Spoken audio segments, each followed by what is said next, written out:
IVF की success की as such कोई उम्र सीमा नहीं है। आईवीएफ में हम सक्सेस कर सकते हैं पेशेंट की कितनी भी उम्र हो जाए, बशर्ते कि वो मेडिकली फ़िट हो। और जो गवर्नमेंट के गाइडलाइंस हैं वो हमें बोलते हैं कि 50 ईयर्स से ऊपर अगर वाइफ़ की एज है, मतलब इनफैक्ट वो एक ड्राफ्ट बना हुआ है आईसीएमआर में, अभी वो बिल बन के पास नहीं हुआ है।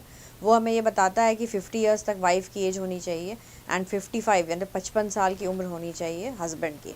पर अभी वो बिल नहीं पास हुआ, इसलिए हम बाकी जो एज के पेशेंट्स भी आते हैं उनका करते हैं। लेकिन यूजुअली जो बहुत उम्र दराज पेशेंट आते हैं उनके लिए सबसे बड़ा सवाल ये होता है कि जो बच्चा पैदा होगा उसका वो पालन पोषण कैसे करेंगे, क्या उस बच्चे का सही रख रखाव हो सकता है कि नहीं। तो आईवीएफ के लिए एक एज लिमिट है, हम 21 साल से कम औरतों की आईवीएफ नहीं कर सकते हैं और 50 साल से ज़्यादा उम्र की औरतों की आईवीएफ नहीं कर सकते हैं। एंड मर्दों के लिए ये समय सीमा 55 ईयर है। लेकिन जो औरतों की उम्र मेनोपॉज यानी महीना बंद होने के बाद होती है, उन केस में उनके अंडों का इस्तेमाल कभी भी नहीं होता है, बिकॉज़ अंडे वापस नहीं पैदा किए जा सकते हैं एंड उस केस में डोनर एग लगता है। तो कपल्स को ये रिक्वेस्ट होनी चाहिए, मतलब ये उनको पता होना चाहिए कि अगर वो जितना उम्र करके हमारे पास आईवीएफ सेंटर पे आते हैं तो उनके खुद के एग्स, मतलब खुद के जीन्स यूज़ होने के चांसेस बहुत कम रहते हैं।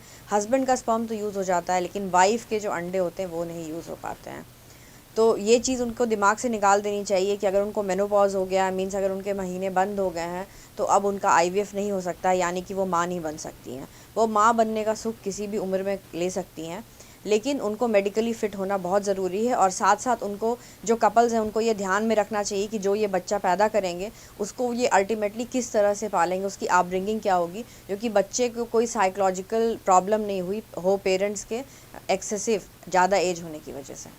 ये प्रश्न काफ़ी सारे कपल्स का होता है जो आते हैं, क्योंकि उनको लगता है कि मेनोपॉज हो गया तो अब यूट्रस ख़राब हो गया है, पर ऐसा कुछ भी नहीं है। हम उनको मेडिकेशंस यानी हार्मोन्स दे करके उनकी यूट्रस का एज फिर से रिवर्स कर सकते हैं। ब्लड सप्लाई भी वापस आ जाती है और प्रेगनेंसी हो जाती है, उसमें कोई तकलीफ़ नहीं होती है।